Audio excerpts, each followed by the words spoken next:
नमस्कार मित्रांनो, मी संदीप. स्वागत आहे तुमचं पुन्हा एका नवीन पाठात. चला तर बघूया आजचा पाठ.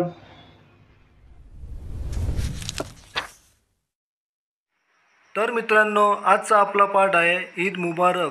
लेखक आहेत तांबोळी. आज आपण बालभारती मराठी पुस्तकातील जुन्या आठवणी ताज्या करणार आहोत. पाठ आवडल्यास लाईक नक्की करा मित्रांनो. कृपया चॅनल सबस्क्राईब नक्की करा मित्रांनो. चला तर पाठाला सुरुवात करूया. सूर्य मावळला.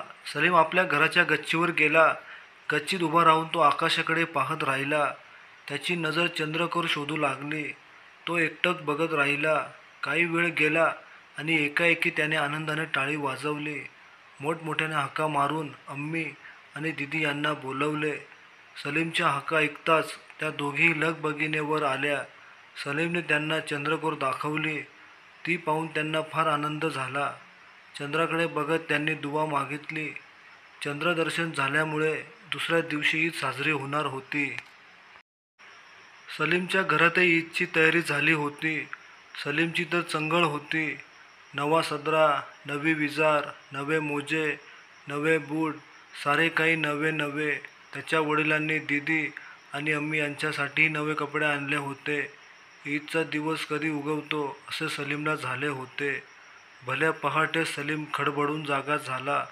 अब्बा, अम्मी आणि दीदी अगोदरच उठले होते. सगळ्यांच्या अंघोळी झाल्या. नवे कपडे घातले. सर्वांनी अत्तर लावले. डोळ्यात सुरमा घातला. सलीम वडिलांबरोबर ईदगाहकडे निघाला. नमाज पढण्यासाठी सगळे मुस्लिम बांधव ईदगाहवर जमले होते. थोड्याच वेळात शांतता पसरली. नमाज झाली. सगळ्यांच्या कल्याणासाठी परमेश्वराला दुवा मागितली. ईदची ही नमाज संपल्यावर सर्वजण एकमेकांना भेटून ईद मुबारक म्हणू लागले. शुभेच्छा देऊ लागले.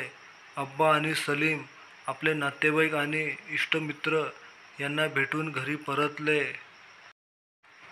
सलीमने आपल्या गुरुजींना आणि मित्रांना ईदसाठी घरी बोलवले होते. तो त्यांचीच वाट बघत होता. ते येताना दिसताच त्याला आनंद झाला. गुरुजी आले असे त्याने अब्बांना सांगितले. पुढे होऊन अब्बांनी त्या सर्वांचे स्वागत केले. गुरुजींबरोबर त्यांच्या वर्गातील संजय, रमेश, सारिता हे मित्रही आले होते. आल्या त्या सर्वांनी सलीम आणि त्याच्या घरच्या मंडळींना ईद मुबारक असे म्हणून शुभेच्छा दिल्या. सगळे बैठकीवर बसले. लगेच सलीम पुढे झाला. त्याने सर्वांना अत्तर लावले. तोवर सलीमची अम्मी आणि दीदी यांनी तबकातून काचेच्या नक्षीदार छान वाडगे आणले. दीदीने ते सर्वांच्या हाती दिले आणि अम्मी म्हणाली, हा शीरखुर्मा आमच्या नसीमुद्दीनं केला आहे बरं का.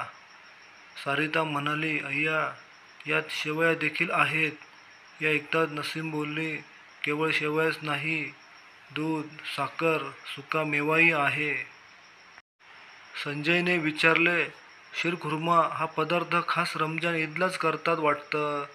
सलीमचे अब्बा बोलले, बरोबर आहे. शीरखुर्मा हा रमजान ईदचा खास पदार्थ. हे ऐकून रमेश म्हणाला, म्हणजे आम्ही गणेश चतुर्थीला मोदक करतो तसा हा तुमचा खास पदार्थ दिसतो.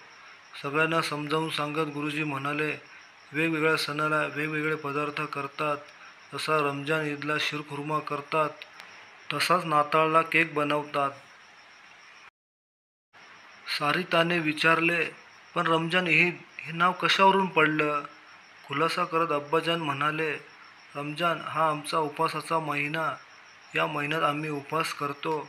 त्याला रोजा म्हणतात. हे रोजे फार कडक असतात. हा महिना संपताच चंद्रदर्शन झाले की दुसऱ्या दिवशी आम्ही ईद साजरी करतो. हीच रमजान ईद. सारिता म्हणाली, ईद म्हणजे मग सण का. अब्बा म्हणाले, अर्थात. एवढ्यात शीरखुर्मा घेऊन पुन्हा अम्मी आल्या आणि म्हणाल्या, हे काय, खायचं सोडून तुम्ही सगळे बोलतच बसलात. शीरखुर्मा घ्या ना. आग्रह करून त्यांनी प्रत्येकाला शीरखुर्मा वाढला. गप्पा गोष्टी करत सगळेजण शीरखुर्मा खाऊ लागले. एवढ्यात आणखी काही मंडळी आली.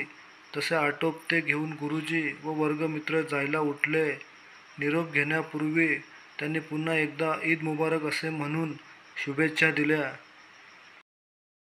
तर मित्रांनो, कसा वाटला आजचा पाठ ईद मुबारक आम्हाला कमेंटमध्ये नक्की सांगा. पाठ आवडल्यास लाईक नक्की करा मित्रांनो. कृपया चॅनलला सबस्क्राईब नक्की करा मित्रांनो. असेच नवनवीन व्हिडिओ आपण तुमच्यासाठी आणणार आहोत. चला तर भेटूया पुढच्या व्हिडिओमध्ये. तोपर्यंत आपले खूप खूप धन्यवाद.